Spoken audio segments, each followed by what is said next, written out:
I'm just looking for this. Sorry, it's Let's all look up stuff on our phones. Oh, Spencer, talk about the one pen thing on airplanes. This is a segment called "Let's Uncork Spencer's Rage." Yeah. So when you fly here, you got to fill out a sheet. I don't even know why. I guess it's just so like they know if you're taking like large amounts of money into the country or like plants or something. I don't know. But you got to fill out a sheet, but then they don't have any pens on the plane because pens are very expensive. We all know this. How much money have you guys spent in pens in the last year? Because for me, it's at least $1,000. And I'm not even an airline. And God knows on an airplane, like, space is at a premium, and pens are so bulky, they're like a million hot towels worth of space, or shitty meals, or fucking weird crackers, or all the other crap they jam into a plane. And it's not like you can place them in a bag. No. They'd fall right out.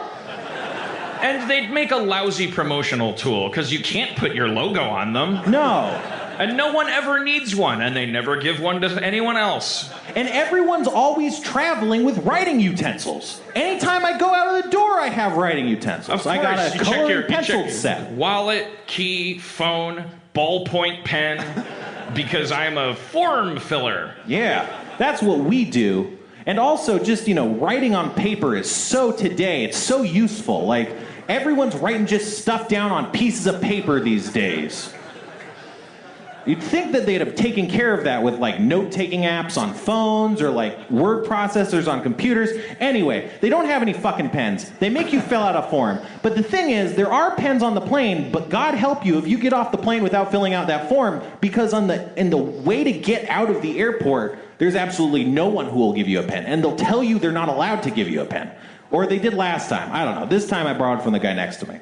But then you're just trapped in another country without, cellular data service in most cases, and you have to fill out a form without any ability to fill out a form. Like, there's literally nothing you can do. You can't go to a store and buy a pen because you're not on that side of the thing. Right. So you're just stuck in this legal limbo where you have to fill out this form that says I'm not carrying plants or $20,000. And also, how often does that come up? Who gets that information, and how do they know if you're lying? It's what if your address is off by a digit? Like, who gives a shit? Like, what if they're able to catch you in that? Then why don't they have the information? Why would you have to fill out a form? I don't know. However, they kept. Oh, so you live at 123 Hibiscus? Sure. But like, what are they catching with that process? The guy asked me a million questions. I don't fucking know where I'm going. Yeah, how are we going to leave? Like, what are you doing in Montreal? I'm here for the festival. What? Guys kept saying what every time. I'm like, if your job is to interrogate dumb fat Americans coming into your country, learn to recognize mumbling. I was like, I'm here for the Just for Laughs festival. What? I was here for the Just for Laughs festival. Oh, do you have a letter? A letter? I haven't had a letter since 1989. Who has a letter? What am I, Paul Revere? Do I have a letter? Is this Game of Thrones? What the fuck are you talking about? Do you have a crow? Yes. I sent for a crow. I'm so I can enter your fucking house tully. What the fuck? What? Now, the Canadian customs people are much nicer than the U.S. customs people. Well, in the U.S. Yeah, but they're still customs people. Yeah. That's like saying, like, More than once. my turd is like, there's more fiber in it than... I think 2 times Greg Proops, we travel to Canada a lot, and Greg Proops, the comedian and friend of the show, he twice, this is like, so what's your occupation? He goes, I'm a comedian. And they go, no, you're not. It says you're an American. I didn't say it was Canadian. I said it was a comedian. That's twice that's happened. From Comedia. Like, you'd go up to customs and be like, I'm a Canadian. Let me in For a living. That's how I make my money. But the guy goes, Canadian. Do you have a letter? I said, what are you talking about? And he says, like, usually there's a letter. An invitation to like a to thing, perform and then in the they country, send you a letter. I'm like, well, I guess that letter would get sent to a letter receiver. I am a performer. I am an artist. He said, oh, like, well, so are you traveling with a party? I said, yes, I am. And he said, so where are you going? I said, Your mom's house. I said a hotel. Which one? I don't know. I was like, so we had the exact same conversation. A car's gonna pick me up. Like I have left that brain space free for hilarious stories about shitting in a bed. Meanwhile, Seth Rogen was on our flight, and that dude got shot out of there on a magic carpet. He didn't do anything. There was a good-looking middle-aged woman who picked him up and just like put him up, like they carried him out on a litter like Cleopatra, and he just fucking. It was amazing. Yeah, I was looking at Seth Rogen like on the plane, and I was thinking about that. I'm like, does he have to fill out this fucking form and look for a pen? I bet he doesn't. I bet Alec Baldwin doesn't go to the DMV, or that's a driver thing. I don't know if what they call it here, le carte de le département le fromage vehicles vehicle le mans. Why is he mocking our language? Look at him. Why is he entitled to like leap across the border with no letter? With no letter.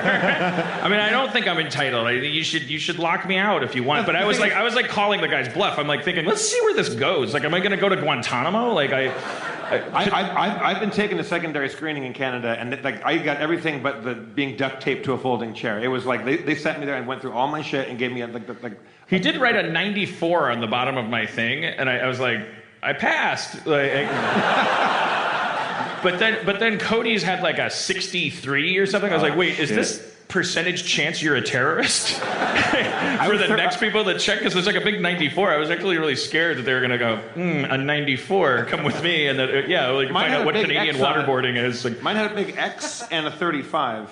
Because I was going through the thing where you type in, you put your little form, they scan that in. That's new for me. You scan it in, and it's like, you didn't say date left Canada. And I was like, haven't left Canada, just got to Canada. That happened to me too. And so I was like, okay, I'll say the date I will leave Canada. So I write that down, and then it goes, sorry, it shoots it back out. It can read. And it says, you didn't say how much money you're bringing in. So I wrote 0. And it goes, you didn't say how much money. So I wrote a bunch of zeros in there. And I'm lying through them all. And then it goes, how many plants do you have? I said, I just wrote 0. And he goes, all right, we're going to have to ask you a lot more questions. Why do you have 0 plants? Those machines are new. You're supposed to bring a gift. You're going to see the Lannisters, for God's sake. You're empty-handed? Where's your poppy milk? Or your milk of the poppy? I've brought the letter a million times to Canada where you get this letter of invitation that says where you're performing, what kind of theater, what the deal is, when you're like, who you're with, all this stuff, and they never read it. They just look at it. You show them the letter, and they go, okay, he has the letter, and it's a cursory glance at the thing. You could just hand them yeah, and of course ISIS could never get a hold of a just for laughs letter. It's just not within their fucking capability. We got so many other things to think about. Yeah, we got ISIS to think about. I remember that there was a guy in America, there was a mailman that landed like on the lawn with letters for Congress, like to talk about campaign reform. It was like a kind of performance art / protest / possible martyrdom, like because he knew there was a chance they might shoot him out of the sky.